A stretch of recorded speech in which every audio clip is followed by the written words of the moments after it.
আসসালামু আলাইকুম, স্বাগত জানাচ্ছি ডিডিবি নিউজ 24 এর আন্তর্জাতিক সংবাদে। সংবাদের শুরুতেই থাকছে সংবাদ শিরোনাম। ট্রাম্পকে খামেনির চূড়ান্ত হুঁশিয়ারি, রণসজ্জায় ইরান, যুদ্ধের আশঙ্কায় কাঁপছে মধ্যপ্রাচ্য। নিশ্চিহ্ন হতে পারে ইসরায়েল, চাঞ্চল্যকর তথ্য ফাঁস। ইরানের জলসীমা থেকে মার্কিন জাহাজগুলোকে দূরে থাকার নির্দেশনা যুক্তরাষ্ট্রের।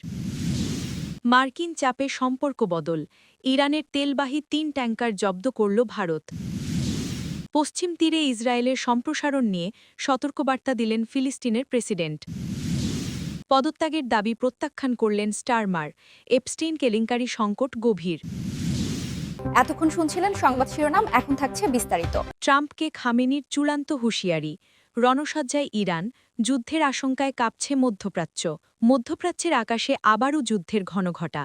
মার্কিন প্রেসিডেন্ট ডোনাল্ড ট্রাম্পের সামরিক হুমকির জবাবে এবার সরাসরি রণহুঙ্কার দিলেন ইরানের সর্বোচ্চ নেতা আয়াতুল্লাহ আলী খামেনি। তেহরান স্পষ্ট জানিয়ে দিয়েছে তারা যুদ্ধের জন্য পুরোপুরি প্রস্তুত।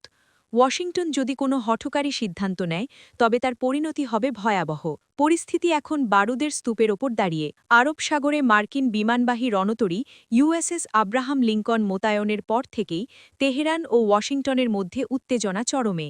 এই পরিস্থিতিতে নীরবতা ভেঙে ট্রাম্প প্রশাসনকে কড়া বার্তা দিলেন আয়াতুল্লাহ আলী খামেনি। তেহরানে এক জনসভায় খামেনি স্পষ্ট করে বলেন, আমেরিকানদের জেনে রাখা উচিত তারা যদি এবার যুদ্ধ শুরু করে তবে তা কেবল ইরানের সীমানায় সীমাবদ্ধ থাকবে না, বরং পুরো অঞ্চলে দাবানলের মধ্যে ছড়িয়ে পড়বে। তিনি আরও হুঁশিয়ারি দেন যে ইরান কোনো যুদ্ধ চায় না, কিন্তু আক্রান্ত হলে পাল্টা আঘাত হবে নজিরবিহীন। খামেনির এই হুঁশিয়ারি কেবল কথার কথা নয়, মাঠ পর্যায়েও তার প্রতিফলন দেখা যাচ্ছে। ইরান তার ভূগর্ভস্থ মিসাইল ঘাঁটিগুলো থেকে দীর্ঘ পাল্লার খোররাম শহর ৪ ব্যালিস্টিক মিসাইল মোতায়েন করেছে। পাশাপাশি কৌশলগতভাবে গুরুত্বপূর্ণ হরমুজ প্রণালীতে সরাসরি লাইভ ফায়ার মহড়া শুরু করেছে ইরানের নৌবাহিনী। প্রতিরক্ষা বিশেষজ্ঞদের মতে ইরান এবার তাদের প্রতিরক্ষা কৌশলে বড় ধরনের পরিবর্তন এনেছে। প্রয়োজনে তারা অফেন্সিভ বা আক্রমণাত্মক অবস্থানে যেতেও দ্বিধা করবে না। অন্যদিকে হোয়াইট হাউস থেকে ডোনাল্ড ট্রাম্পও পিছু হটছেন না। তিনি সাফ জানিয়েছেন, ইরান যদি পরমাণু কর্মসূচি বন্ধ না করে এবং অভ্যন্তরীণ বিক্ষোভ দমনে কড়াকড়ি বজায় রাখে তবে সামরিক পদক্ষেপই হবে চূড়ান্ত সমাধান। যদিও ওমানে দুই দেশের মধ্যে পর্দার আড়ালে আলোচনার খবর পাওয়া যাচ্ছে, তবে খামেনির এই চূড়ান্ত হুঁশিয়ারি সেই আলোচনার টেবিলকেও অনিশ্চিত করে তুলেছে। বিশ্বের মোট জ্বালানি তেলের ১/৫ এই অঞ্চল দিয়ে পরিবাহিত হয়। ফলে ইরান ও আমেরিকার এই সংঘাত যদি সত্যিই যুদ্ধ নেয় তবে কেবল মধ্যপ্রাচ্য নয়, পুরো বিশ্ব অর্থনীতি বড় ধরনের সংকটে পড়বে। এখন দেখার বিষয় ট্রাম্প প্রশাসন খামেনির এই হুঁশিয়ারিকে কতটা গুরুত্ব দেয়। নিশ্চিহ্ন হতে পারে ইসরায়েল, চাঞ্চল্যকর তথ্য ফাঁস। অবসরপ্রাপ্ত ইসরায়েলি মেজর জেনারেল ইতছাক ব্রিক সতর্ক করে বলেছেন, গভীর অভ্যন্তরীণ বিভাজন এবং ক্রমবর্ধমান আন্তর্জাতিক বিচ্ছিন্নতার কারণে ২০৪৮ সালে প্রতিষ্ঠার শতবর্ষ পূর্ণ হওয়ার আগেই ইসরায়েল নিশ্চিহ্ন হয়ে পড়তে পারে। এই মন্তব্য আনাদলু সংবাদ মাধ্যমে প্রকাশিত হয়েছে। দৈনিক মারিভে প্রকাশিত একটি মতামত নিবন্ধে ব্রিক লেখেন, যখন তিনি ভবিষ্যতের দিকে তাকান তখন নিজেকে প্রশ্ন করেন, ইসরায়েল কি ১০০ বছর বয়সে পৌঁছতে পারবে? ২০৪৮ সালে জায়োনিস্ট সশস্ত্র গোষ্ঠীর দখল করা ভূখণ্ডে ইসরায়েল প্রতিষ্ঠিত হয়। ওই সময়ে গণহত্যা চালানো হয় এবং শত শত হাজার ফিলিস্তিনিকে বাস্তুচ্যুত করা হয়। ২০৬৭ সালে ইসরায়েল ফিলিস্তিনের অবশিষ্ট ভূখণ্ডও দখল করে এবং আজও তারা সেখান থেকে সরে গিয়ে একটি স্বাধীন ফিলিস্তিনি রাষ্ট্র প্রতিষ্ঠা করতে অস্বীকার করছে। ব্রিক বলেন, দশকের পর দশক ধরে ইসরায়েল এমন এক সমাজে পরিণত হয়েছে যা ভিতর থেকেই বিভক্ত। সামাজিক গোষ্ঠী, ডানপন্থী এবং বামপন্থী এবং ইহুদি এবং আরবদের মধ্যে গভীর দ্বন্দ্ব বিরাজ করছে। এই বিভাজন জীবনের প্রতিটি ক্ষেত্রে ছড়িয়ে পড়েছে। প্রধানমন্ত্রী নেতানিয়াহু প্রসঙ্গে ব্রিক বলেন, দেশটি এমন এক নেতৃত্বের অধীনে পরিচালিত হচ্ছে যারা জনস্বার্থের চেয়ে রাজনৈতিকভাবে টিকে থাকাকে প্রাধান্য দিচ্ছে। তিনি নেতানিয়াহুকে স্বল্প দৃষ্টিসম্পন্ন এবং দিক নির্দেশনাহীন নেতৃত্ব হিসেবে বর্ণনা করেন। আন্তর্জাতিক পরিমণ্ডলে ইসরায়েলের অবস্থান প্রসঙ্গে ব্রিক বলেন, দেশটি ক্রমশ এমন এক রাষ্ট্র হিসেবে পরিচিত হয়ে উঠছে যা ঘৃণা এবং প্রত্যাখ্যান উস্কে দেয়। তিনি আরও বলেন, অনেক ইসরায়েলি বর্তমানে দেশ ছেড়ে বিদেশে চলে যাচ্ছেন। ইসরায়েলের কেন্দ্রীয় পরিসংখ্যান ব্যুরোর ২৮ জানুয়ারি প্রকাশিত তথ্য দেখা গেছে, ২০২৪ সালে আগের বছরের তুলনায় দেশ থেকে অভিবাসন ৪% বৃদ্ধি পেয়েছে। ইরানের জলসীমা থেকে মার্কিন জাহাজগুলোকে দূরে থাকার নির্দেশনা যুক্তরাষ্ট্রের। ওয়াশিংটন ও ইরানের উত্তেজনার মধ্যে হরমুজ প্রণালী দিয়ে ভ্রমণ করা মার্কিন পতাকাবাহী জাহাজগুলোর জন্য নতুন নির্দেশিকা জারি করেছে যুক্তরাষ্ট্র, যেখানে ইরানের আঞ্চলিক জলসীমা থেকে জাহাজগুলোকে দূরে থাকার আহ্বান জানানো হয়েছে। এই নির্দেশিকার মানে হল, এই জলপথে চলাচল করা মার্কিন পতাকাবাহী বাণিজ্যিক জাহাজগুলোকে ইরানের আঞ্চলিক জলসীমা থেকে যতটা সম্ভব দূরে থাকার পরামর্শ দেওয়া হচ্ছে, যাতে নৌচালনার নিরাপত্তার সাথে আপোষ না হয়। হরমুজ প্রণালীতে পূর্ব দিকে যাতায়াতের সময় জাহাজগুলোকে ওমানের রাষ্ট্রীয় জলসীমার কাছাকাছি যাতায়াত করার পরামর্শ দেওয়া হচ্ছে। শুক্রবার ওমানে যুক্তরাষ্ট্র ও ইরানের মধ্যে পরোক্ষ আলোচনার পর এই সুপারিশগুলি আসে। কয়েক সপ্তাহ ধরে ক্রমবর্ধমান বাগাড়ম্বরতার আলোচনা এবং হুমকির ফলে দুই দেশ যুদ্ধের দ্বারপ্রান্তে পৌঁছে গিয়েছিল। আল জাজিরা বলছে, বিশ্বব্যাপী শিপিং লেন এবং বাণিজ্যিক জাহাজ ঐতিহাসিকভাবে ভূরাজনৈতিক অস্থিরতার কারণে হুমকির সম্মুখীন হয়েছে। ১৯৮০-র দশকে ইরান-ইরাক সংঘর্ষের সময় উভয় দেশই বাণিজ্যিক জাহাজগুলোকে লক্ষ্য করে আক্রমণ করেছিল, যা ট্যাঙ্কার যুদ্ধ নামে পরিচিত লাভ করে। সম্প্রতি ইয়েমেনের হুতি গোষ্ঠী লোহিত সাগরে ইসরায়েল সংযুক্ত জাহাজের ওপর হামলা শুরু করে।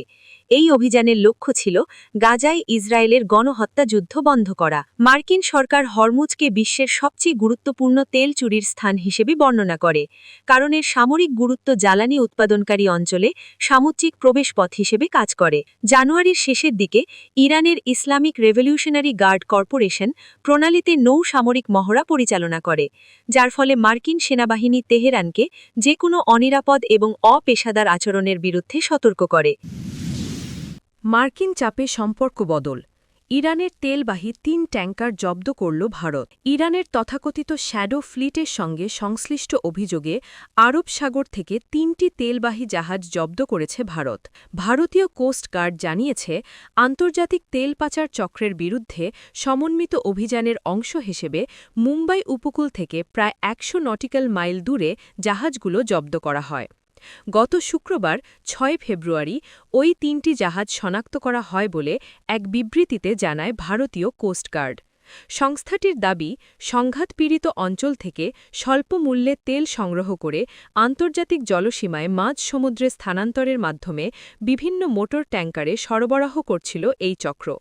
এর মাধ্যমে উপকূলবর্তী রাষ্ট্রগুলোর প্রাপ্য শুল্ক এড়িয়ে যাওয়া হচ্ছিল। ভারতের কোস্টগার্ড জানায়, দীর্ঘ সময় ধরে তল্লাশি, ইলেকট্রনিক ডেটা যাচাই এবং নাবিকদের জিজ্ঞাসাবাদের মাধ্যমে ওই নেটওয়ার্কের কার্যপ্রণালী এবং একটি বৈশ্বিক পরিচালনাকারী চক্রের সঙ্গে তাদের সংযোগের প্রমাণ পাওয়া গেছে। জাহাজগুলোকে পরবর্তী আইনি পদক্ষেপের জন্য মুম্বাই বন্দরে নিয়ে যাওয়া হচ্ছে।